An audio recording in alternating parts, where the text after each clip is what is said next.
Cale Draven reclined on the crimson velvet sofa, while the heart of dusk pulsed on the marble table before him, its ethereal glow casting shadows that danced like dying stars across the obsidian floor.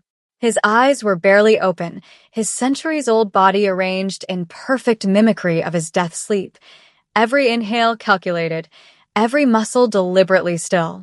It was a trap, an ancient and merciless trap he had set for every maid who dared enter the throne room of Dravengard Castle. None had survived it, absolutely none. The crystal always revealed their greed, burning them from the inside out, and with each failure, another fragment of Cale's capacity for trust turned to ash. But on that moonlit evening in late autumn, something different happened. Marina Vale, 26 years old, her dark hair pinned beneath a simple white cap, wearing the palace's standard black dress with its crisp white apron, entered the chamber with steady steps, saw the glowing relic, and stopped.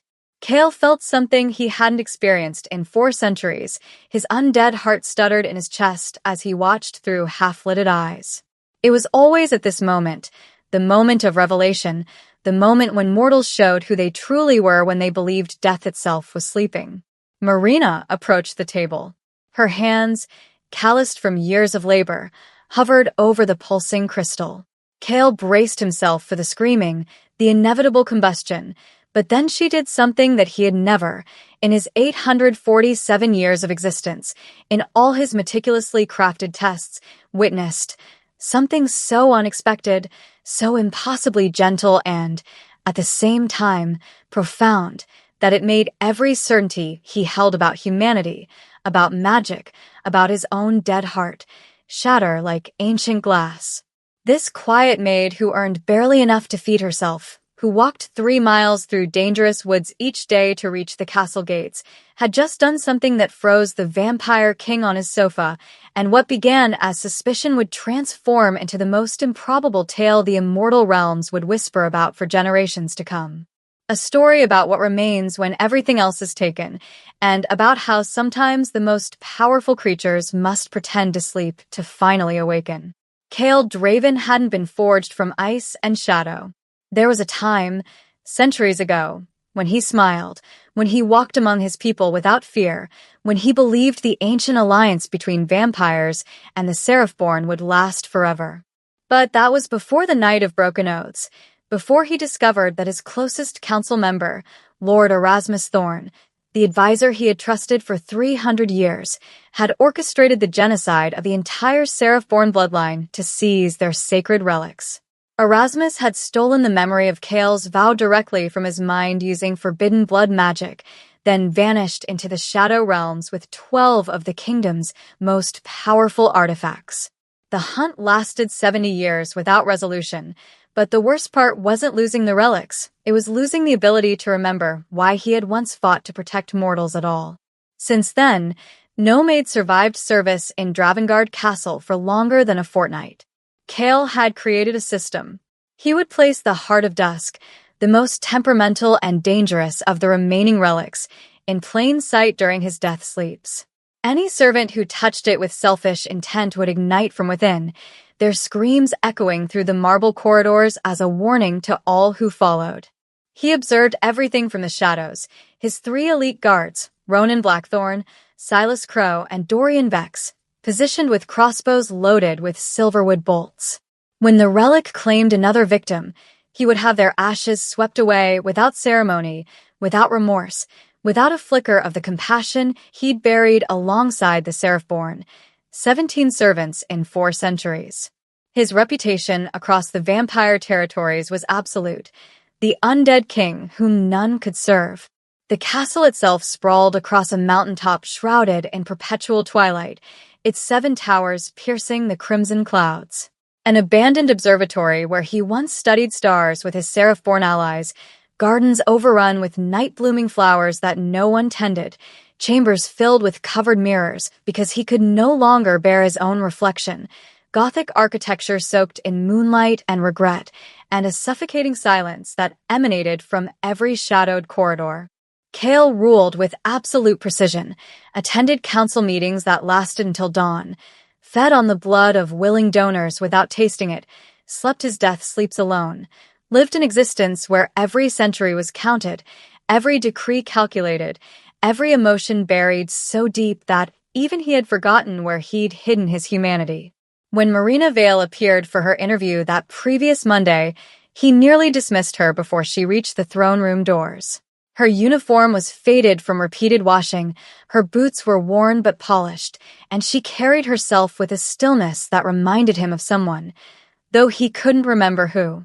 But there was something in her gray eyes, a light, a fearlessness he hadn't seen since the Seraph-born walked freely through these halls. "Lord Draven?" she asked, her voice steady as she bowed, not in terror, but in respect. "I'm Marina Vale. Thank you for considering my application." Cale studied her from his throne as if she were a puzzle written in a language he'd forgotten. "Miss Vale, I will be direct. I have exacting standards. I do not tolerate tardiness, I do not tolerate carelessness, and I certainly do not tolerate those who covet what belongs to the crown." "That's good, my lord," Marina replied, her voice calm.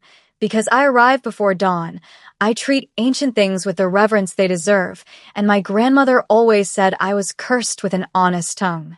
Once I walked 2 hours back to a merchant's stall to return a coin, I was given an error." He'd already forgotten it existed. Cale's expression remained unreadable, but something flickered behind his amber eyes. Interesting. Very interesting. Either she was the most skilled deceiver he'd encountered in 8 centuries, or mortals like her still existed against all probability. Trial period. 1 week. Duties begin at sunset tomorrow. At sunset. Marina tilted her head slightly. "Then I'll arrive an hour before to prepare your chambers properly. I notice the candles in the entrance hall are from 3 different makers. The wax burns unevenly. That would drive me mad." Cale didn't respond. He simply handed her an iron key that had been forged in dragon fire and a scroll listing 47 specific instructions.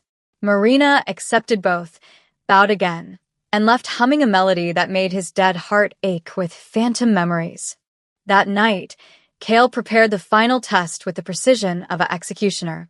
He placed the Heart of Dusk on the marble table in the throne room, positioned exactly where Marina would need to pass with her cleaning supplies.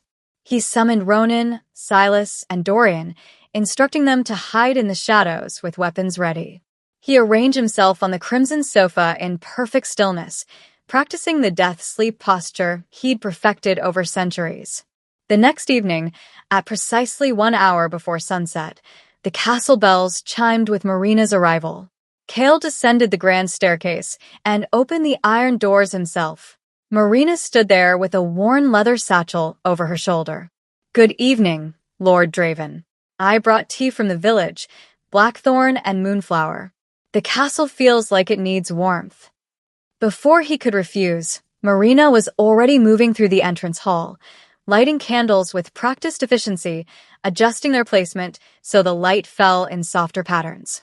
"You arrived earlier than required. I warned you, my lord. I take my promises seriously." Marina glanced back at him with the faintest smile. "Now, shall I start with the upper galleries, or would you prefer I begin in the throne room?" Cale remained frozen in the doorway. No mortal had ever moved through his castle with such ease. No one had brought him tea. No one had suggested his home needed warmth. And certainly no one had smiled at him, genuinely smiled, in longer than he could remember. "Begin with the upper galleries," he said quietly.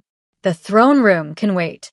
Marina nodded and disappeared up the staircase, the scent of blackthorn tea lingering in the cold air. Cale waited exactly 1 hour, long enough for her to become absorbed in her work. Then he moved to the throne room, ensured the Heart of Dusk was pulsing with its characteristic instability, and reclined on the velvet sofa. He slowed his breathing to imperceptible levels, closed his eyes until only a sliver of vision remained, and let his body sink into perfect stillness. He heard her footsteps descending the stone stairs, light but purposeful. The soft sound of her cleaning supplies, the whisper of her dress against the floor, the rhythm of her heartbeat, steady, unafraid. The footsteps stopped. Absolute silence. And then Marina did something that would change the fate of the vampire kingdom forever. Marina's fingers touched the heart of dusk with a gentleness that defied every law Kale had witnessed in 8 centuries of existence. The crystal didn't scream. It didn't ignite. It didn't reduce her to ash and echoes. Instead, it sang. A low, resonant hum filled the throne room, ancient, mournful, like an instrument that had forgotten its own melody until this precise moment. The pulsing instability that had flickered through the relic for 400 years suddenly steadied, its glow shifting from erratic crimson to a soft, luminous silver. Marina whispered something Kale couldn't hear, her lips forming syllables in a language that should have been dead, and the crystal responded by blooming brighter in her palm. Kale's eyes snapped fully open. He rose from the sofa with the fluid grace of a predator, his amber gaze locked on Marina with an intensity that had made warlords kneel and kingdoms surrender. She wasn't burning. She wasn't screaming. She was healing the relic, her touch drawing out the corruption that had festered inside it since Erasmus Thorne's betrayal. Impossible, he breathed, the word falling from his lips like a prayer to gods he'd stopped believing in. Before Marina could turn, 3 shadows erupted from the corners of the throne room. Ronan Blackthorn materialized to her left, his crossbow aimed at her heart. Silas Crow appeared behind her, twin daggers of dusk steel gleaming in the candlelight. Dorian Vex stepped from the darkness near the throne, his longbow drawn, the silverwood bolt glowing with lethal magic. Step away from the relic, Ronan commanded, his voice like gravel and winter frost. Slowly. Marina startled, her hand jerking back from the crystal. The moment her skin lost contact, the heart of dusk flickered, its glow dimming as if mourning the loss. She raised both hands, palms open, her gray eyes wide but remarkably calm for someone surrounded by immortal killers. I'm sorry, she said, her voice steady despite the weapons trained on her. I didn't mean to overstep. She glanced at the crystal, genuine distress crossing her features. It was hurting. I could feel it hurting. Kale moved closer, circling her like he was deciphering a text written in shifting ink. Relics don't hurt, Miss Vale. They're objects of power, not living things. This one does. Marina's gaze flickered to the heart of dusk, then back to Kale. It's been in pain for so long. The magic inside is fractured, like someone tore pieces away and left it bleeding. Silas and Dorian exchanged glances. Ronan's jaw tightened, but his crossbow didn't waver. Kale stopped directly in front of her, close enough that she had to tilt her head back to meet his eyes. How do you know what the relic feels? I don't know, Marina admitted, confusion flickering across her face. It called to me. When I walked past it, I heard. She hesitated, searching for words. Not a voice, exactly. More like a pull. Like it recognized something in me. Relics don't call to humans, Kale said softly, dangerously. They certainly don't recognize them. I know it sounds impossible, my lord. Marina's hands trembled slightly, but she didn't lower them. But I'm telling you the truth. Then explain the incantation. Kale's voice dropped to barely above a whisper. Where did you learn words spoken only by the Seraphborn? Words that haven't been uttered in this castle since the night of broken oaths. Marina blinked, genuine bewilderment replacing her earlier calm. I don't know what I said. The words just came, like a memory that wasn't mine, but somehow was. She pressed her fingers to her temple, wincing. When I touched the crystal, I saw fragments. Fire. A woman with eyes like mine. A promise someone made and forgot. The throne room fell into suffocating silence. Kale stared at her, his centuries of control fracturing around the edges. The Seraphborn were extinct. He'd searched for survivors for 70 years and found only graves and ashes. Yet this maid, this impossible woman, spoke their language, heard their relics, and somehow channeled their magic without any training. Lower your weapons, Kale commanded. My lord, Ronan began. Lower them. Kale's tone left no room for argument. The 3 guards obeyed, though their postures remained coiled and ready. Kale gestured toward the heart of dusk. "Touch it again." Marina hesitated, glancing at the guards. "Are you certain? If I wanted you dead, Miss Vale, you would already be ash." Kale's expression was unreadable. "Touch the crystal. Show me I'm not imagining what I saw." Marina approached the marble table slowly. The moment her fingers neared the relic, it blazed to life, its silver glow intensifying until it cast her shadow across the entire throne room.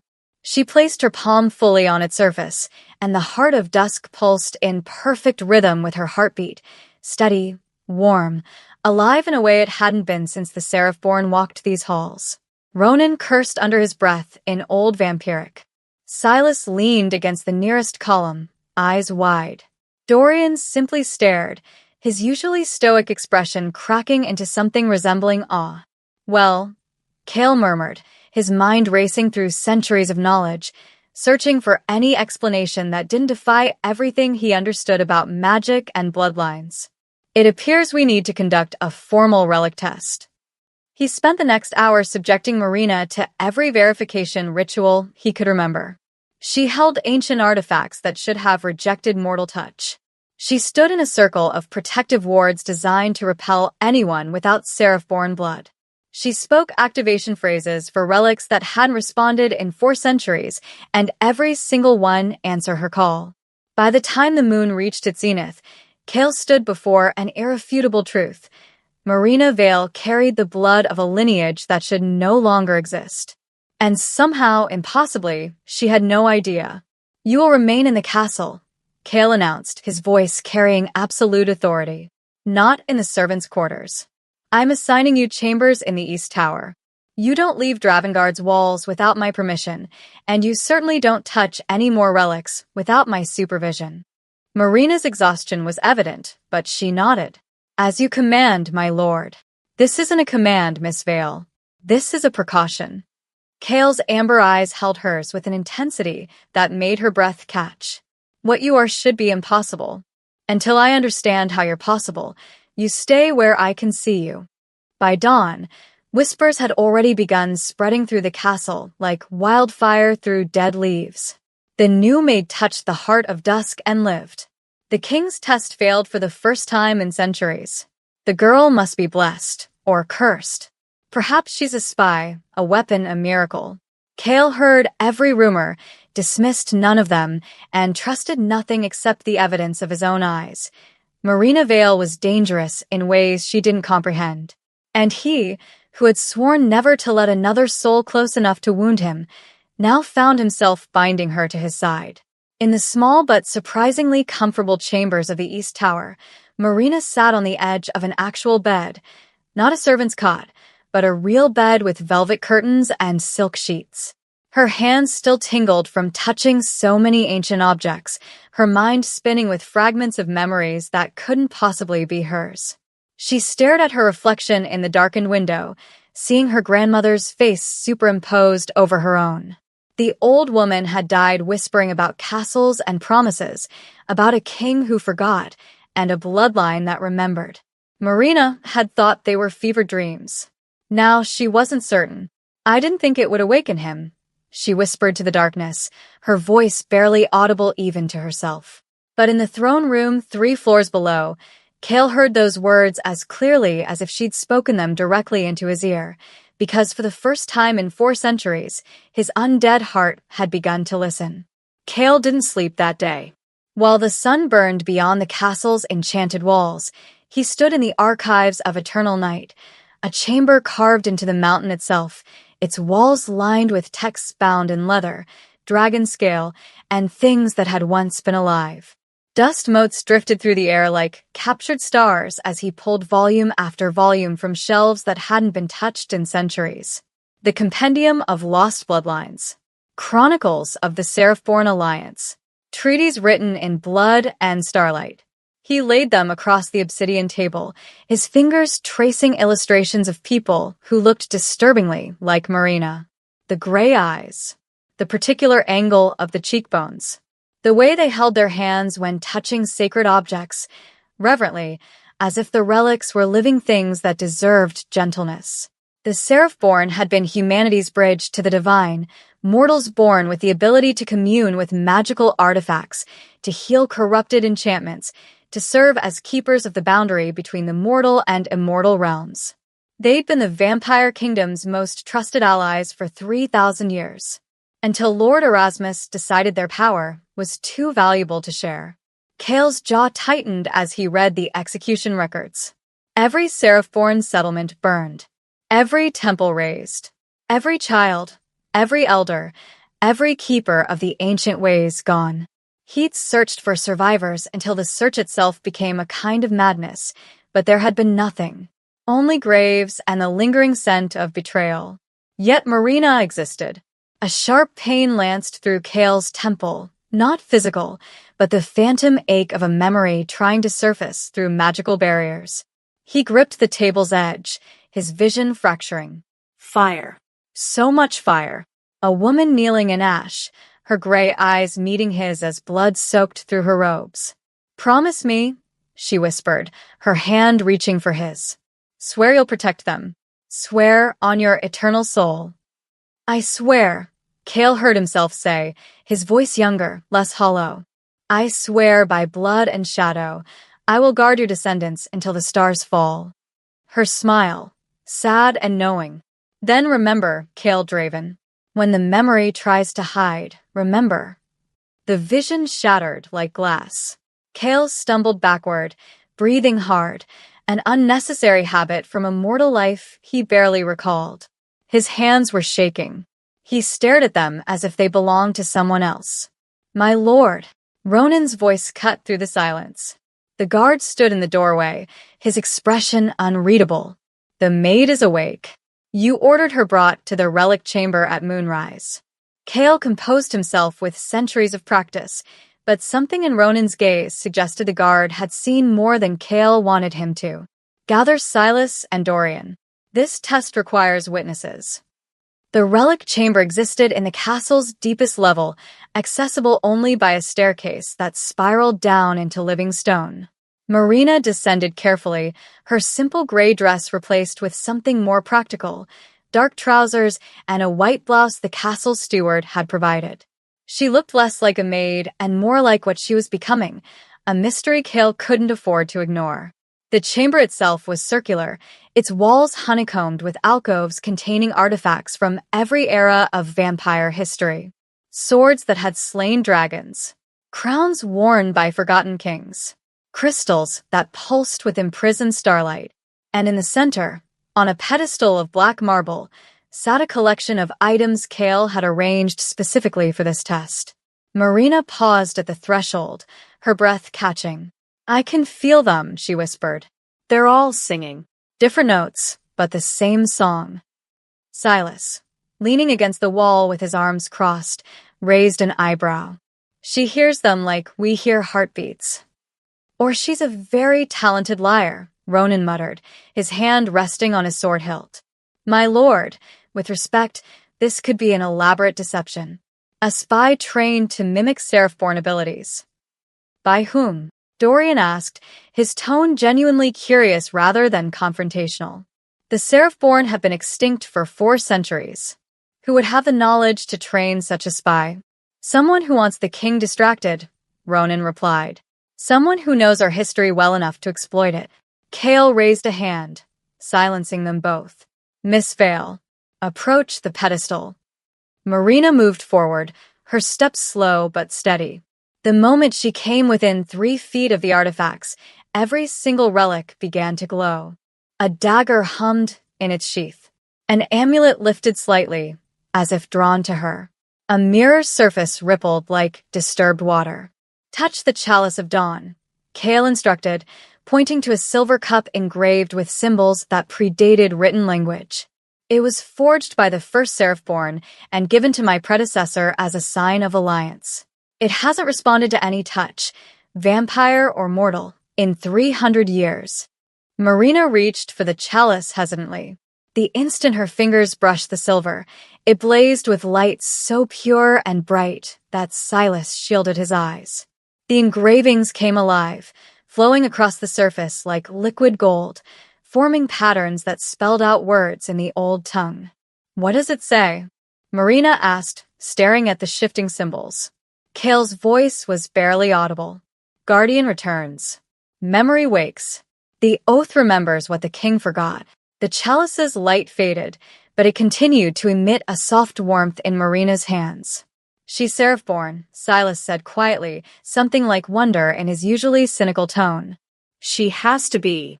Nothing else explains this." "Seraph-born are extinct," Ronan insisted, though his conviction sounded less certain now.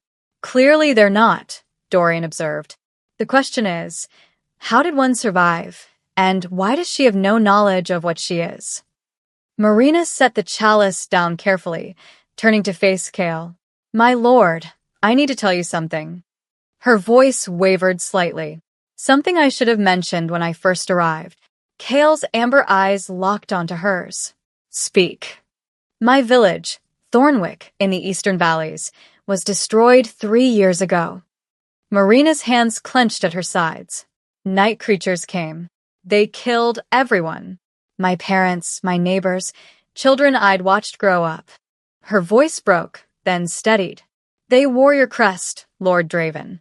The crimson dragon on black. I saw it on their armor before I ran." The chamber went deathly silent. "I had nothing to do with Thornwick's destruction," Kale said, his tone dangerously quiet.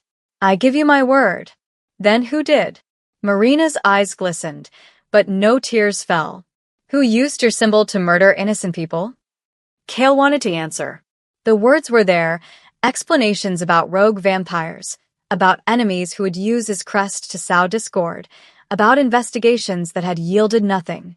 But something stopped him, the same instinct that had kept him alive for 8 centuries.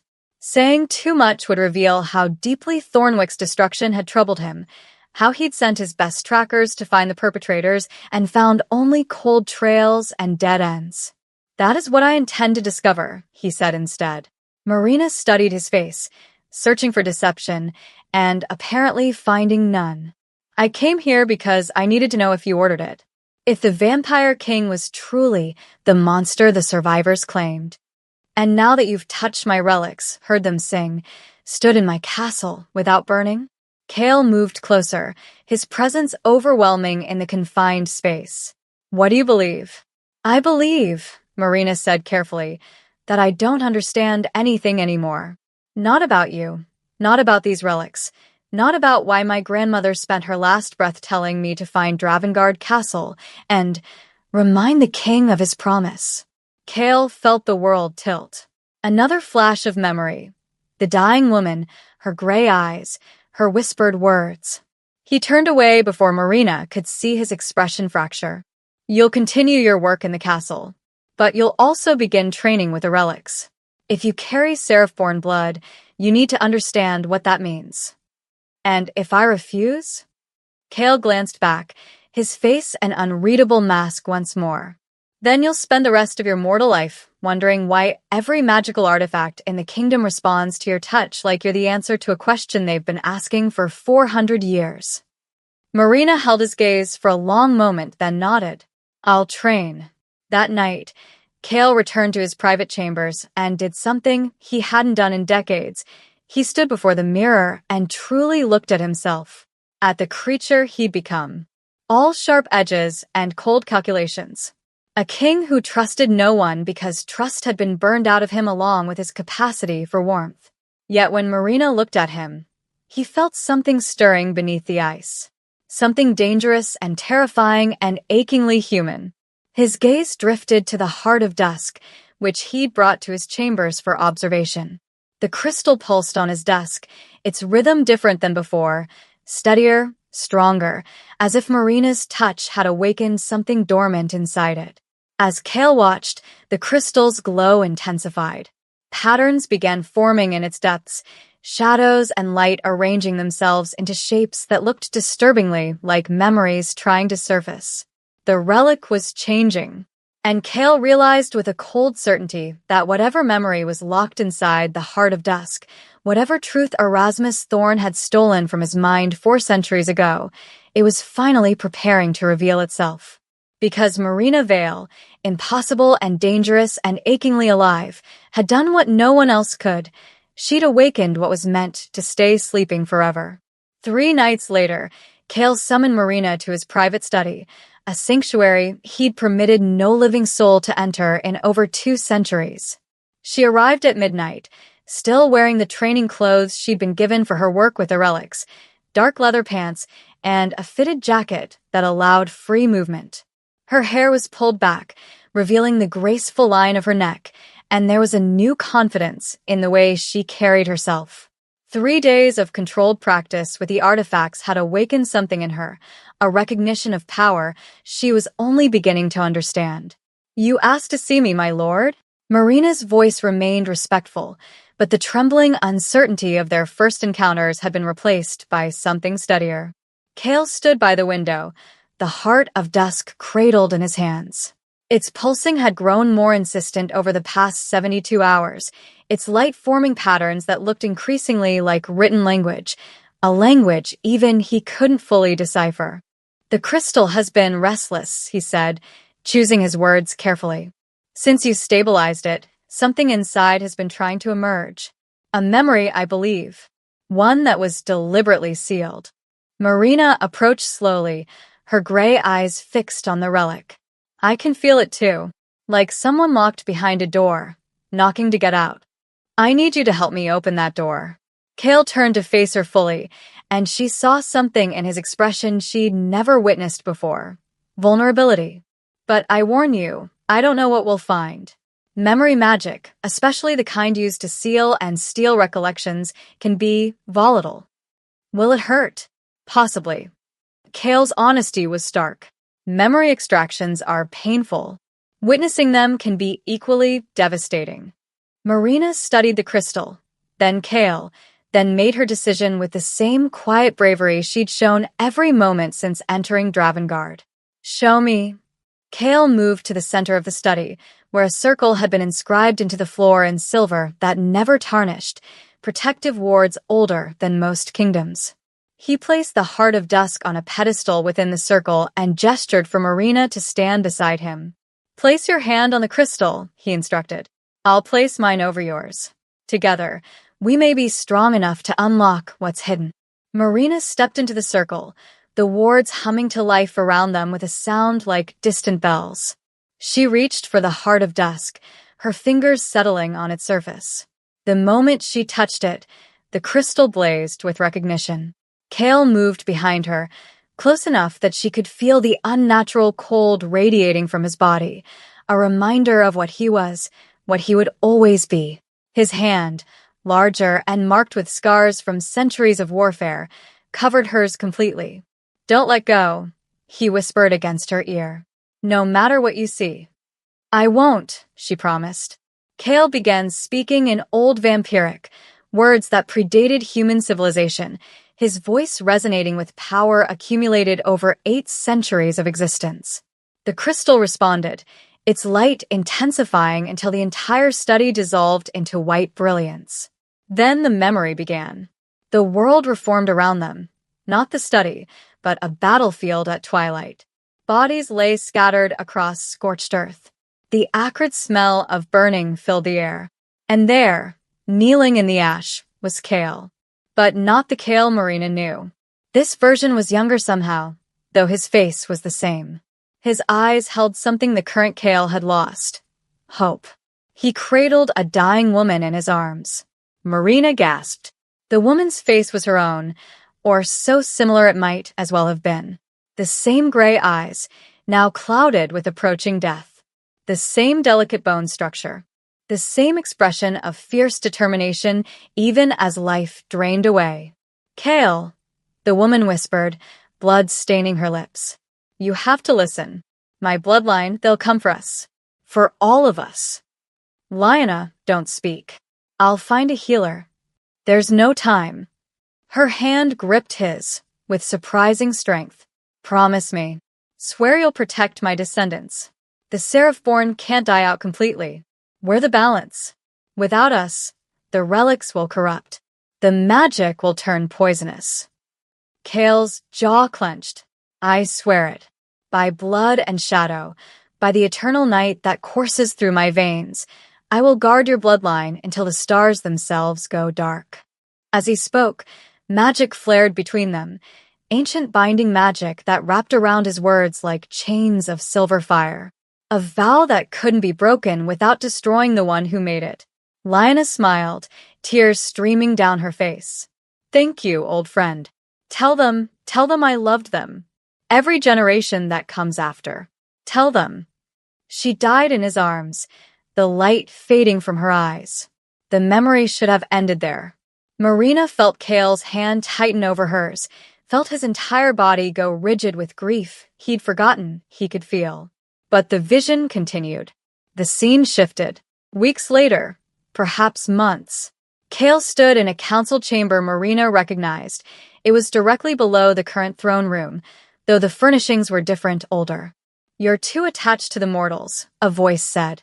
Marina and Kale both turned to see a vampire she didn't recognize, elegant, silver-haired, with eyes like chips of ice. The Seraph-born are extinct. Let them stay that way. I made a vow, Erasmus. Then I'll help you unmake it. Asterisk before Kale could react, Erasmus raised his hand.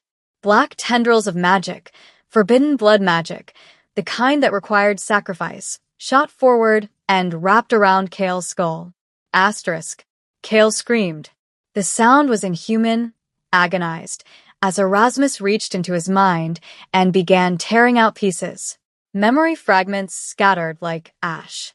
The vow, Lyanna's face, the promise, the love he'd held for the Seraph-born alliance, all of it ripped away with surgical precision.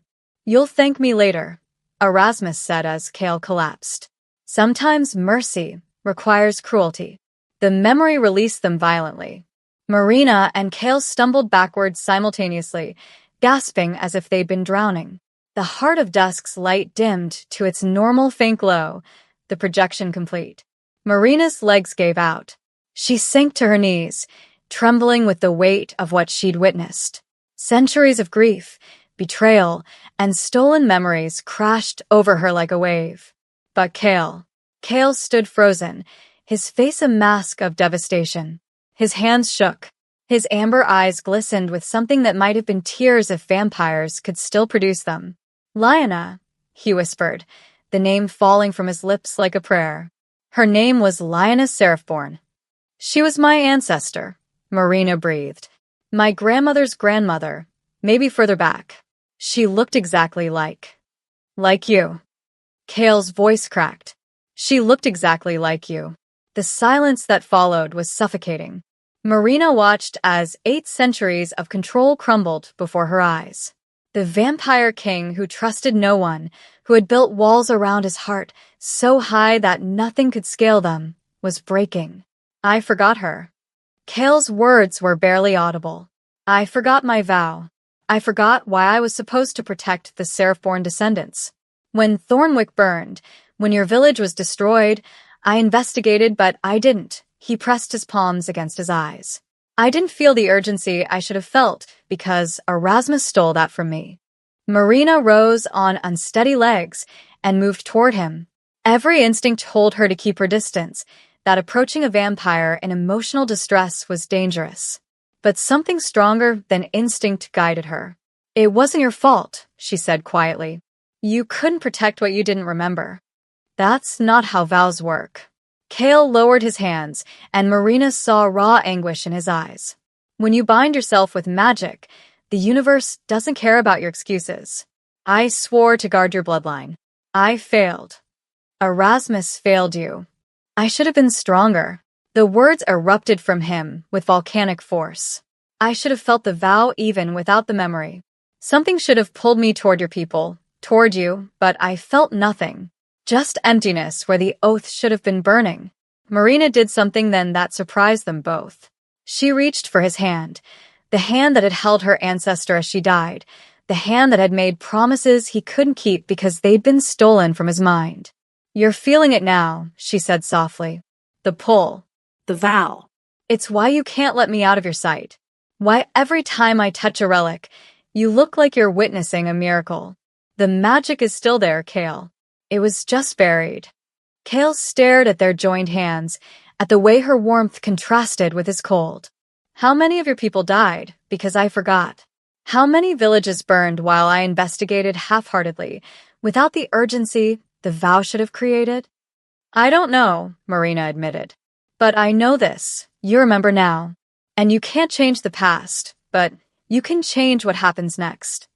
Kale looked at her then, truly looked at her, and saw Lionel's eyes staring back at him across 4 centuries. Saw the bloodline he'd sworn to protect, standing before him alive and impossible and brave, beyond measure. I failed them, he whispered, his voice devastated, broken in a way Marina suspected it hadn't been since the night Erasmus ripped his memories away. I failed you. Marina squeezed his hand tighter. Then don't fail me again. The heart of dusk pulsed softly between them, its light warm and steady, no longer a relic in pain, but a witness to a vow being remembered, a promise being reforged, and 2 souls beginning to heal wounds they'd carried across the years without even knowing they'd been bleeding. In the days following the memory revelation, something fundamental shifted in Dravengard Castle. Kale Draven, who had spent 4 centuries maintaining perfect isolation, found himself seeking Marina's presence with increasing frequency. Not overtly.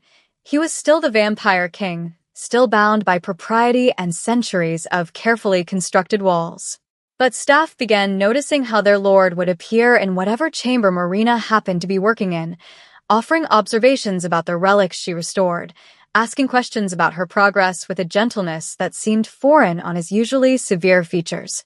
The moonstone circlet hasn't glowed like that in 200 years, he remarked one evening, watching as Marina carefully polished the ancient crown. Her touch brought warmth back to gems that had gone cold and lifeless. It wants to be useful again, Marina replied, not looking up from her work. All these relics, they were created with purpose. Being locked away and forgotten hurts them. Kale studied her profile in the candlelight. You speak of them as if they have feelings, don't they? Marina finally met his gaze. You felt what the heart of dusk was experiencing. Pain. Loneliness. They need to be understood. She paused, then added quietly, not so different from people, really. Something flickered across Kale's face. Recognition, perhaps, or discomfort at being seen so clearly. The servants noticed. Whispers spread through the castle like smoke. The king visits her chambers. Not her chambers, wherever she works. He watches her restore the relics. He smiles sometimes. Have you seen? Actually smiles. It's unnatural. She's bewitched him. Or maybe he's finally remembered how to be something other than ice. The guards' reactions were predictably divided. Ronan Blackthorn grew more suspicious with each passing day. My lord, with respect, you're spending an unusual amount of time with a seraph-born woman. Her name is Marina, Kale corrected, not looking up from the military reports on his desk. And she's restoring artifacts that have been dormant for centuries. My attention is appropriate. Your attention is obsessive. Ronan's bluntness was one of the reasons Kale had kept him close for 3 centuries. You've changed your routines. You take meals in the relic chambers now instead of alone. You've canceled council meetings to observe her work. Are you questioning my judgment? I'm questioning whether she's influencing it. Ronan's hand rested on his sword hilt, not a threat, but a reminder of his oath to protect the king, even from himself. 400 years you've trusted no one. Now suddenly I remember why I should have been protecting her bloodline all along. Kale's voice was quiet, but carried absolute authority. My judgment is sound, Ronan. Your concern is noted and dismissed. Silas Crow had a different perspective entirely. She's good for him, he told Dorian one night while they stood watch. I haven't seen the king this present in decades. He's always been here physically, but his mind was somewhere else. Somewhere cold. Dorian Vex, ever the observer, simply nodded. She reminds him of what he lost. Whether that's healing or torture remains to be seen. He paused, his sharp eyes tracking Marina as she crossed the courtyard below. But I'll admit, there's something compelling about watching ice begin to thaw. Poetic, Silas said dryly. I contain multitudes. Marina's presence did more than affect Kale. It was transforming the castle itself. Every relic she touched seemed to awaken. Tapestries that had hung colorless for centuries began showing their original, vibrant hues. Enchanted fountains in the gardens started flowing again, their waters singing with magic that had gone silent. Even the protective wards hummed with renewed strength, as if her seraph-born blood reminded them of their original purpose. You're rebuilding what Erasmus broke, Kale observed one twilight evening. He'd brought Marina to the highest tower, a place he'd shown no one, where he went when the weight of immortality became too heavy. The view stretched for miles, mountains shrouded in mist, forests dark with ancient trees, and far below, the glittering lights of villages under his protection. Marina stood at the parapet, the wind catching her hair. I'm just touching things. They're healing themselves. No. Kale moved to stand beside her, careful to maintain a respectful distance even as every instinct urged him closer. You're giving them permission to heal. There's a difference. They stood in silence, watching the moon rise. Can I ask you something? Marina's voice was soft. What was it like? Before Erasmus betrayed you? Before you forgot? Kale's jaw tightened, but he didn't deflect. The old him would have changed the subject, retreated behind icy courtesy. But something about Marina made him want to answer honestly. Different, he finally said. I was different. I believed in alliances, in the possibility that vampires and mortals could coexist peacefully. The Seraphborn were proof of that, humans who could touch our magic without being corrupted by it. Lyanna and I spent decades building that bridge. His voice roughened. When she died, when I made that vow, I thought I was honoring her vision. I didn't know I'd forget it entirely. It must be exhausting, Marina said quietly, carrying 4 centuries of that kind of isolation. Kale looked at her sharply. What do you mean? Trusting no one. Testing everyone. Building walls so high you can't see over them anymore. Marina turned to face him fully. I understand it, after what was done to you. How could you not? But it must be so lonely. The word hung between them like a confession. Yes, Kale admitted, the word barely audible. It is. Marina's expression softened with something that looked dangerously like compassion. I was lonely too, after Thornwick. I survived when I shouldn't have. I was in the woods gathering herbs when the attack came. By the time I returned, everyone was... She swallowed hard. I spent 3 years blaming you, hating you, planning how I'd confront the monster who destroyed my world. Kale's chest constricted painfully. And now I know you didn't order it. Now I know you forgot you were supposed to protect us.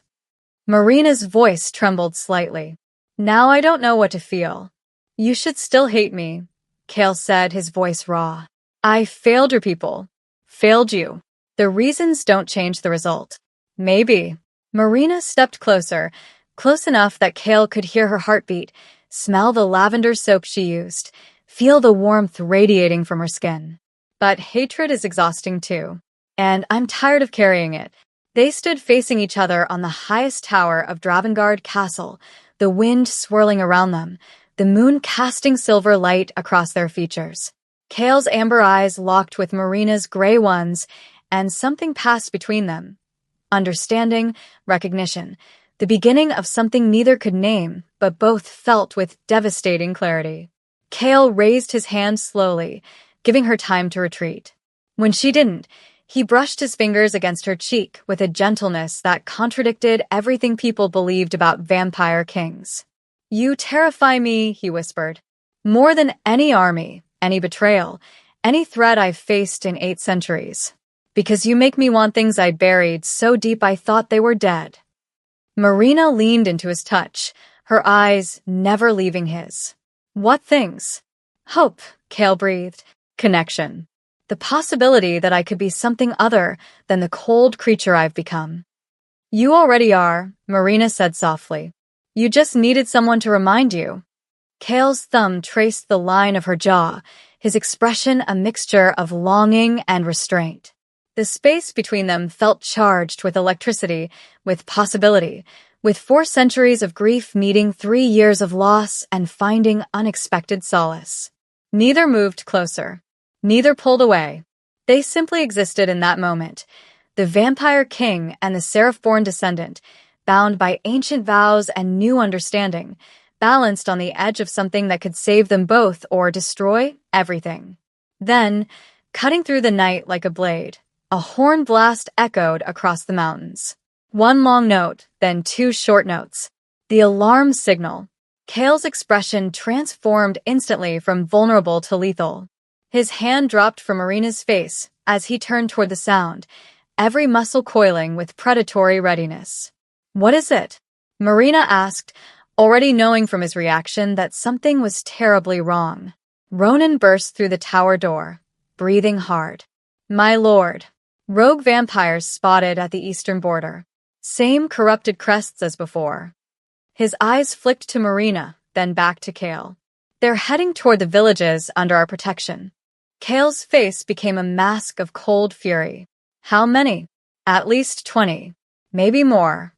Mobilize every guard. We ride within the hour."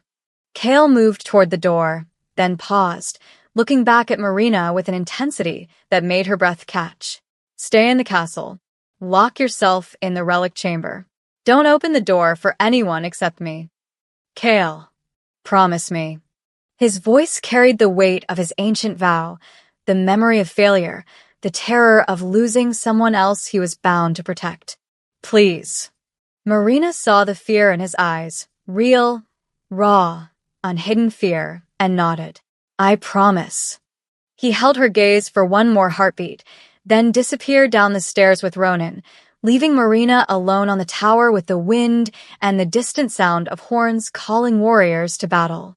And the terrible certainty that whatever was coming was connected to her, to the relics, to the vow that had just been remembered after 4 centuries of silence. Marina lasted exactly 20 minutes in the relic chamber before the Heart of Dusk began screaming. Not audibly. The sound existed only in her mind, a high-pitched wail of warning that drove spikes of pain through her skull.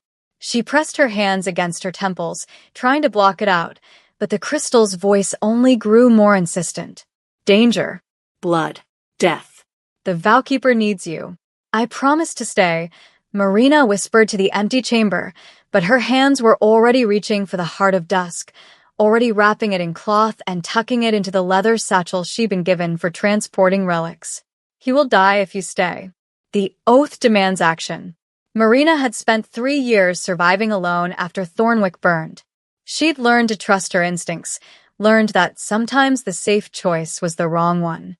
And every instinct she possessed was screaming that Kale needed her. She grabbed a cloak and ran. The eastern border was 3 miles from Dravengard Castle, through forest so thick that moonlight barely penetrated the canopy. Marina ran faster than she'd ever run, guided by something beyond logic, the pull of the vow Kale had made to her ancestor, now drawing her toward him like a compass pointing to true north. She burst through the tree line and froze. The outpost was burning, not with normal fire, but with black flames that consumed stone as easily as wood. Rogue vampires, she counted at least 15, swarmed through the ruins, their movements jerky and wrong, as if they were puppets operated by unskilled hands. They wore armor emblazoned with Kale's crimson dragon, but the crest was corrupted, twisted, the dragon's eyes replaced with empty voids. And there, in the center of the chaos, Kale fought like a force of nature. His movements were too fast for Marina's eyes to fully track. One moment, he was disarming a rogue with his bare hands. The next, he was across the courtyard, his sword, forged from dusk steel and vampire bone, cutting through corrupted flesh. Ronan, Silas, and Dorian fought in perfect synchronization around him, a unit honed by centuries of battle. But there were too many. Even as Marina watched, 3 rogues broke through the guard's defense. One lunged at Kale from behind, its claws extended, moving with supernatural speed that even the Vampire King couldn't fully anticipate. The heart of dusk burned in Marina's hands. She didn't think so, didn't plan, didn't consider whether she knew how to do what the relic was demanding. She simply ran forward, drawing the crystal from her satchel, and commanded it to protect. Light exploded from the heart of dusk. A barrier of pure silver energy erupted outward, expanding in a dome that encompassed Kale, the three guards, and Marina herself. The rogue vampire that had been lunging for Kale's back struck the barrier and disintegrated on contact, reduced to ash that scattered in the wind. Every fighter, ally and enemy alike, froze. Marina stood at the barrier's center, the heart of dusk blazing in her raised hands, her gray eyes glowing with reflected light. Power coursed through her veins like molten silver, ancient and overwhelming and completely beyond her understanding. The barrier pulsed in rhythm with her heartbeat, alive and responsive to her will. "Marina," Kale's voice cut through the shocked silence. "What are you?" "Stay behind the barrier," she shouted, her voice carrying an authority that surprised even herself. "I can hold it, but you need to finish this." The remaining rogues attacked the barrier from all sides, but each one that touched it met the same fate: instant obliteration. Marina gritted her teeth as the strain began to build. Maintaining the barrier felt like holding back an avalanche with her bare hands, but she refused to let go. Kale's expression transformed from shock to lethal focus. He nodded once to his guards, then moved. With the barrier protecting them from ambush, the four vampires became devastating. They fought with precision and centuries of experience, cutting down the rogues with brutal efficiency. Within minutes, the last corrupted vampire fell, and the courtyard went silent except for the crackling of black flames. Marina felt the barrier begin to collapse. Her legs gave out, the heart of dusk slipping from her fingers as darkness crept into the edges of her vision. Strong arms caught her before she hit the ground. "I have you," Kale whispered against her hair, his voice rough with emotions he couldn't name. "I have you." When Marina's vision cleared, she was cradled against Kale's chest as he carried her toward the horses. Ronan, Silas, and Dorian stood nearby, their expressions a mixture of awe and unease. "She manifested a seraph-born barrier," Silas breathed. "A full barrier. That's master-level magic. How does she not know what she's doing?" "Because the bloodline remembers even when the individual doesn't," Dorian observed, cleaning his blade with methodical precision. "The magic is inherited, instinctual. She doesn't need training. She needs awakening. She needs to be locked away before she attracts more attention," Ronan countered harshly. "Every rogue vampire in the territory will be hunting her now." They felt that power. Everyone felt it. "Then I'll kill every single one that comes near her." Kale's voice was arctic, absolute. He set Marina down gently against a tree, kneeling before her to check for injuries. "Are you hurt?" "Just exhausted," Marina managed, though her hands still trembled. "The crystal told me you needed help." "I couldn't. I had to." "You promised to stay in the castle." Kale's tone was caught between fury and relief. "You gave me your word. And you would have died if I'd kept it." Marina met his gaze defiantly despite her exhaustion. "The vow pulled me here." Your vow. "The one you made to Lyanna. It wouldn't let me stay away while you were in danger." Kale's expression cracked. "You could have been killed. So could you. I'm immortal. You're not helpless," Marina finished firmly. "Stop treating me like something fragile that needs to be locked in a tower. I just saved your life, Kale. All of your lives. Which is precisely why you're never leaving my sight again." Kale's hands gripped her shoulders, his amber eyes blazing with intensity that was part protectiveness, part something more dangerous. "Do you understand what you've revealed tonight? Every vampire, every creature, every power-hungry monster in the realm will now know that a Seraphborn walks among us. You've painted a target on yourself. Then teach me how to fight back instead of ordering me to hide. I'm trying to protect you. I'm not your possession." Marina pushed against his chest, forcing him to release her. "I'm not some relic you can lock in a vault. I'm a person, Kale, and I get to decide what risks I take. Kale stood abruptly, raking his hands through his silver hair in frustration. For 8 centuries, he'd maintained perfect control. For 8 centuries, he'd existed in emotional stasis. Now this impossible woman was unraveling him with every defiant word, every brave action, every moment she forced him to feel. You don't understand, he said, his voice raw. I can't, he stopped, the words catching in his throat. Words like I can't lose you, and you terrify me, and something is happening to me that I don't know how to stop. Marina pushed herself to standing, swaying slightly but determined. She moved close enough that Kale had to look down to meet her eyes. Then make me understand. The air between them crackled with tension, anger, fear, and something neither was ready to name. Kale's hands clenched at his sides, every muscle rigid with the effort of maintaining control when all he wanted was to pull her close and never let go. My lord. Ronan's voice cut through the moment like a blade. You need to see this. Grateful for the interruption and hating himself for that gratitude, Kale turned. What is it? Ronan held up a piece of armor torn from one of the rogues. Look at the crest. Look closely. Kale took the metal, examining it in the moonlight. His expression went from frustrated to deadly in an instant. This isn't just a corruption of my symbol, he said quietly. This is a specific variation, one only used within the castle. Within my own court. Silas moved closer. What are you saying? Kale's voice was cold with certainty. These rogues weren't created by an outside enemy. Someone in Dravengard is manufacturing them. Someone with access to restricted heraldry and knowledge of our defenses. A traitor, Dorian concluded, in the castle itself. Kale's gaze found Marina's across the ruined courtyard. She stood there, exhausted and defiant and impossibly brave, the heart of dusk glowing softly at her feet, and he realized with sickening clarity that whoever was creating these monsters had revealed themselves tonight for one reason. They wanted Marina. And they were willing to burn his kingdom to get her. The council chamber had not been used for a formal inquisition in 3 centuries. Now it felt like a tomb.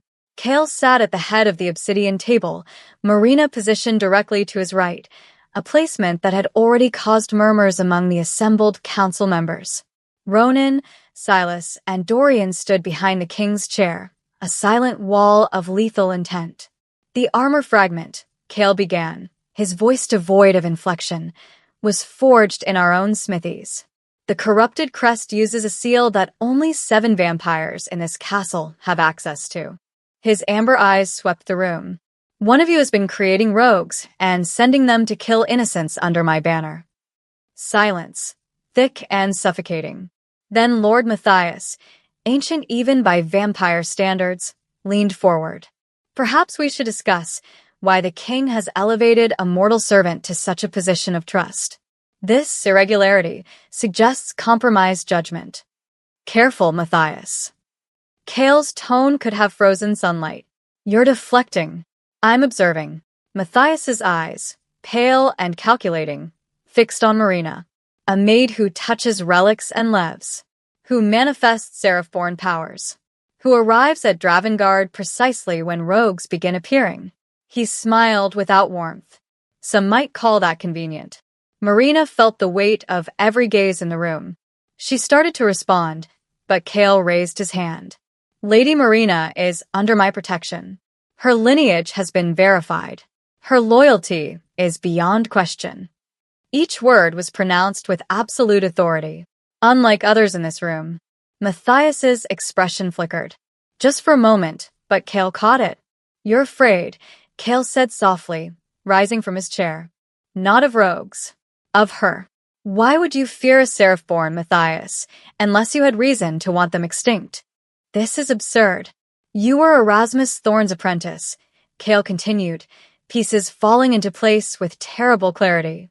Before he became my advisor, you studied forbidden magic together. Blood manipulation. Memory theft. He moved around the table with predatory grace. When Erasmus disappeared, I assumed he acted alone. I was wrong. Matthias stood abruptly. You have no proof. Don't I? Kale gestured to Ronan, who placed a bundle of letters on the table, old parchment, carefully preserved. Found in the archives sealed with your personal ward. Correspondence with Erasmus dating back 400 years. Plans to eliminate the Seraphborn. To steal the relics they protected. To remove my memory of the vow so I wouldn't interfere. The room erupted in whispers. Matthias's composure cracked. They were too powerful. The Seraphborn alliance threatened everything we built. Humans who could command vampire magic? Who could heal what we corrupted? They would have made us obsolete. So you orchestrated genocide, Marina said quietly, her voice cutting through the chaos. My people. My village. All of it. To protect your pride. Matthias's eyes locked on her with pure hatred. You should have stayed extinct. He moved faster than thought, his hand erupting with black tendrils of blood magic, the same forbidden technique that had stolen Kale's memories. The attack lanced toward Marina's heart. Kale was faster. He intercepted the magic with his own body, the dark energy slamming into his chest instead. He staggered, veins of black corruption spreading across his skin, but his hand closed around Matthias's throat with crushing force. You dare, Kale snarled, his eyes bleeding to pure crimson. Attack what is mine to protect. Marina grabbed the Heart of Dusk from her satchel, its light blazing. She pressed it against Kale's back, channeling purifying magic through him. The corruption began to burn away, smoking and hissing as Seraphborn power met forbidden blood magic. Matthias used the distraction to tear free, stumbling backward. You've already lost, Kale. The army I've been building for a century is moving on Dravengard as we speak. 50 rogues. 100. Enough to tear your precious castle apart stone by stone. He fled before anyone could stop him, dissolving into shadow. Kale collapsed against the table, Marina's arms the only thing keeping him upright. The purification had worked, but the cost was evident in his haggard expression. I'm fine, he rasped, though they both knew it was a lie. You're an idiot, Marina countered, her voice shaking. You could have died. Better me than you. Kale's hand found hers, gripping it like an anchor. The vow, Marina. I won't fail again. Their eyes met, and something passed between them. Gratitude, terror, and an emotion neither was ready to speak aloud. My lord, Silas interrupted gently. What are your orders? Kale straightened with visible effort, his king's mask sliding back into place despite the cracks Marina could now see in it. Matthias is right about one thing. An army is coming. He looked at Marina, then at his council.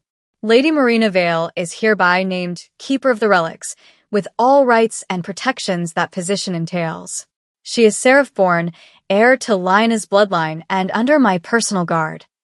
The council exploded in protest. A mortal cannot hold sacred office. This violates every tradition. She's been here a week.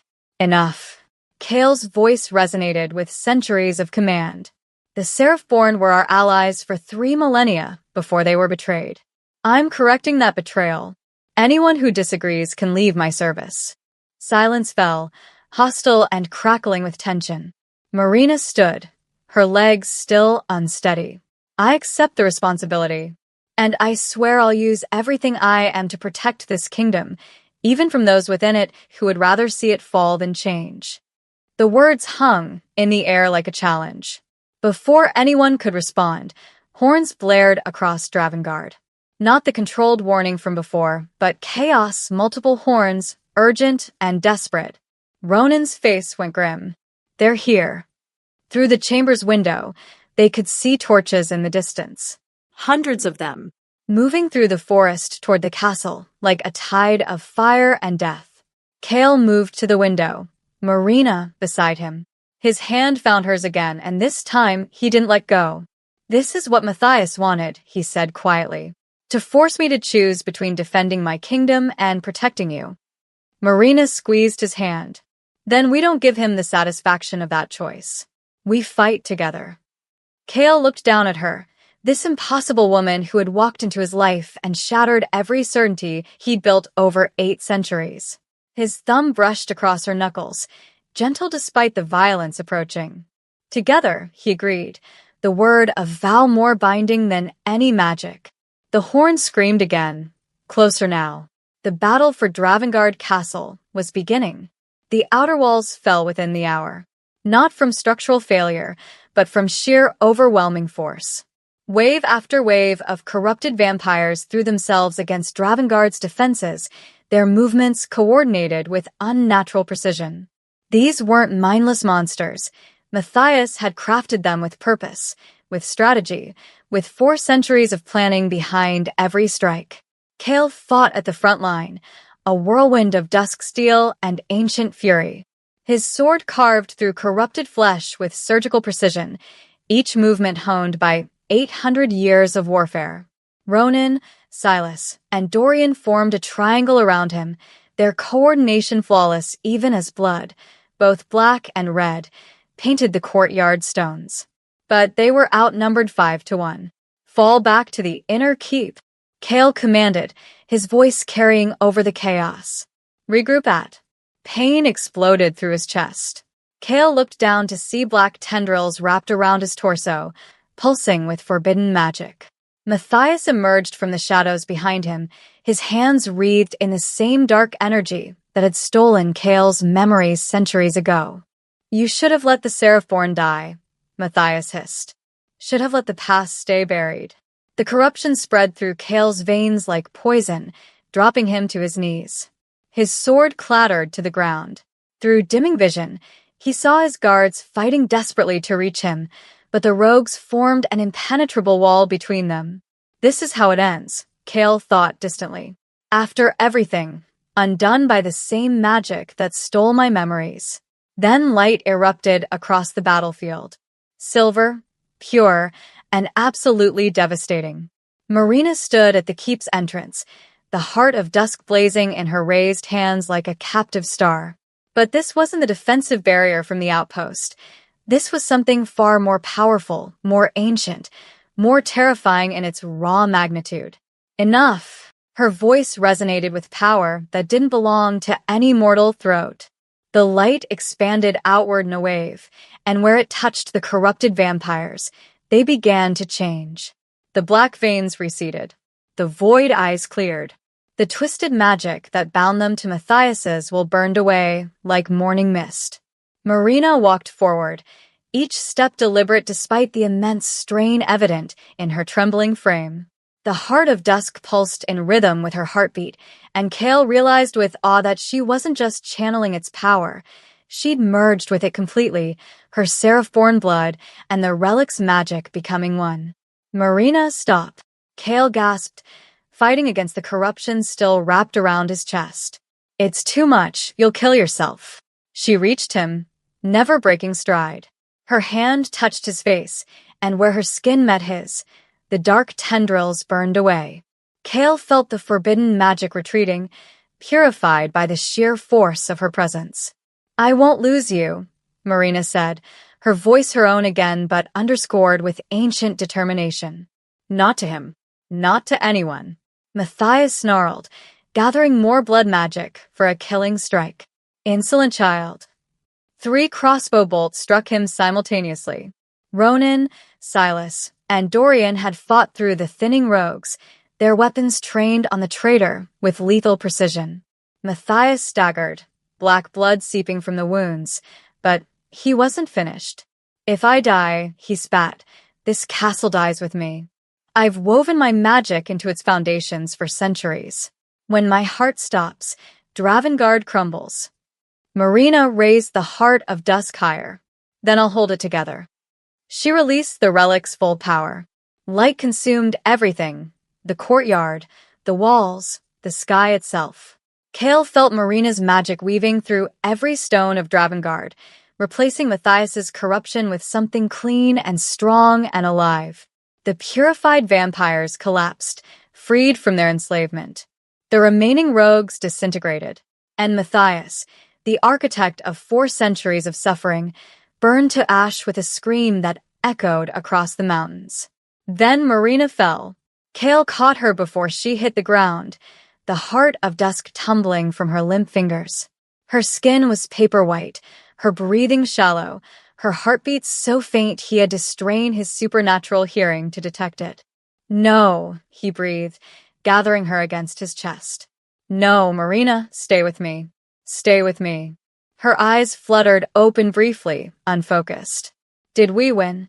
Yes. "Yes, we won. Because of you." Kale's voice cracked. "Now stay awake. That's an order." "Can't order me around," she mumbled, a ghost of her usual defiance. "Not your possession. Marina." Her eyes closed. Kale's roar of anguish shook the castle walls. He lifted her in his arms and ran, faster than any mortal eye could track, through corridors and up staircases to his own private chambers. He laid her on his bed, the first living person to touch it in 2 centuries, and refused to leave her side even as healers swarmed the room. The seraph-born magic burned through her mortal body, the head healer explained grimly. She channeled power meant for immortals. Her heart is failing. "Then give her my blood," Kale commanded. "Turn her. Make her immortal." "My lord," without consent. "Save her." The words were both command and plea. "I don't care what it costs. Save her." The healers worked through the night while Kale sat vigil, holding Marina's hand with a gentleness that contradicted every legend about vampire kings. He whispered to her unconscious form, apologies, confessions, promises he didn't know how to keep. "You were right," he said quietly, "about the walls I built, about loneliness, about everything." His thumb traced circles on her palm. "You walked into my castle and reminded me what it felt like to be alive. If you leave now, if you die saving me..." His voice broke. "I don't know how to survive that. I don't want to learn." Dawn approached. The healers finally stepped back, their work done. Marina's heartbeat was stronger, her breathing steady. She would live, but whether she would wake unchanged or wake as something new remained uncertain. Kale refused to move. He sat beside her bed as sunlight began filtering through the enchanted windows, his hand still holding hers, watching her face for any sign of consciousness. When her eyes finally opened, gray and clear and blessedly alive, the first thing she saw was Kale's face, and the first thing she registered was the expression there. Fear. Raw, undisguised fear. The vampire king who had faced down armies, survived betrayals, and ruled for 8 centuries without flinching, was terrified of losing her. "Kale." Her voice was barely a whisper. His grip on her hand tightened. "You're awake. Thank the darkness. You're awake." Marina tried to sit up, wincing at the weakness in her limbs. "The battle." Won. "Because of you." Kale helped her into a sitting position with infinite care. "You purified Matthias's corruption. Saved the castle. Saved everyone." His amber eyes searched her face desperately, and nearly died doing it. "But I didn't," Marina pointed out. "I'm still here. Barely." The word came out harsh with suppressed emotion. "Your heart stopped twice." The healers said. He stopped, unable to continue. Marina reached up with her free hand and touched his face, mirroring the gesture he'd made on the tower days ago. "I'm still here," she repeated firmly. "And I'm not going anywhere." Kale leaned into her touch, his eyes closing briefly. When he opened them again, they held something Marina had never seen there before. Absolute, terrifying vulnerability. "I can't lose you," he whispered.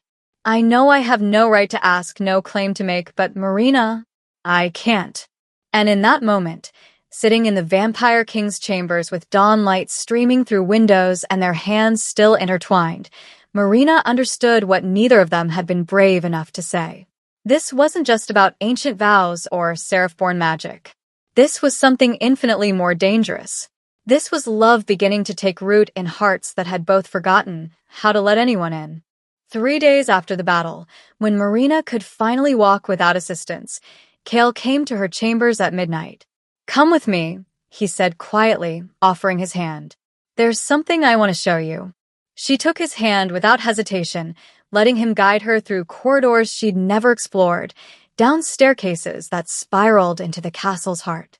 They emerged into a garden she hadn't known existed, a hidden sanctuary where moonflowers bloomed in silver profusion and ancient trees wept crystalline tears that chimed softly in the night breeze. "I haven't brought anyone here in 4 centuries," Cale admitted, his voice barely above a whisper. This was Lionna's favorite place. After she died, after Erasmus stole my memories, I kept coming here without understanding why. My body remembered what my mind had forgotten. Marina looked around at the ethereal beauty surrounding them, at magic kept alive through centuries of unconscious devotion. It's breathtaking. It was the only place I could still feel anything at all. Cale turned to face her fully, moonlight casting silver across his features. "Until you walked into my throne room and reminded me what it meant to be awake." Marina's breath caught at the raw honesty in his expression. "I never expected this," Cale continued, moving closer. "Never expected someone to see past the monster I'd become, to touch my relics and heal them, to stand beside me in battle, to make me want things I'd buried so deep I thought they were dead." His hand came up to cup her face with infinite gentleness. "You terrify me, Marina Vale, because loving you means I can lose you." "Loving me?" Marina's voice trembled. "Yes." The word was simple, absolute. "I love you. Who swore never to trust again, who built walls so high nothing could scale them. I love you with a desperation that defies 8 centuries of careful control." Marina's eyes glistened. "I was so afraid," she whispered. "Afraid of you, of what I felt, of a destiny I didn't understand. I came here planning to hate you, to blame you for everything I'd lost." She pressed her hand over his, holding it against her cheek. "But you're not the monster they said you were. You're just someone who forgot how to be human, and I'm not afraid anymore." Their foreheads touched, breaths mingling in the moonlit air. Between them, the heart of dusk, which Marina had brought instinctively, began to glow with warm, steady light. Not the blazing power of battle, but something gentler. Recognition, approval, completion. "Every immortal law says I shouldn't choose you," Cale murmured against her lips. "That a king cannot bind himself to a mortal, cannot make himself vulnerable, cannot. Then don't choose me as a king." Marina's fingers threaded through his silver hair. "Choose me as Cale. Just Cale." Something in his chest, dead for 8 centuries, stirred to painful, overwhelming life. "Then I choose you, Marina Vale." His voice broke on her name. "Not as my servant, not as my keeper, but as my equal, my partner, the one who woke me when I'd forgotten I was sleeping." "I choose you too," she breathed. "Not the vampire king, but the man who remembered how to hope." Their lips met in a kiss that tasted of moonlight and possibility, of ancient vows fulfilled and new promises beginning. The garden bloomed brighter around them, as if the magic itself celebrated this impossible union, mortal and immortal, seraph-born and vampire, 2 broken souls choosing wholeness together. When they finally pulled apart, Cale rested his forehead against hers, his amber eyes bright with emotions he'd forgotten how to name. "The future will be difficult," he warned. "There will be those who oppose this, who see our bond as weakness. Then we'll face them together," Marina said firmly. "Like we face Matthias. Like we'll face everything that comes." "Together," Cale echoed, the word a vow more binding than any magic. He pulled her close, wrapping her in his arms as moonflowers drifted down like snow around them. For the first time in 4 centuries, the vampire king felt peace, not the cold emptiness he'd mistaken for contentment, but genuine, warm, terrifying peace. And for the first time in 800 years of existence, Cale Draven did not fear waking up, because someone would finally be waking beside him.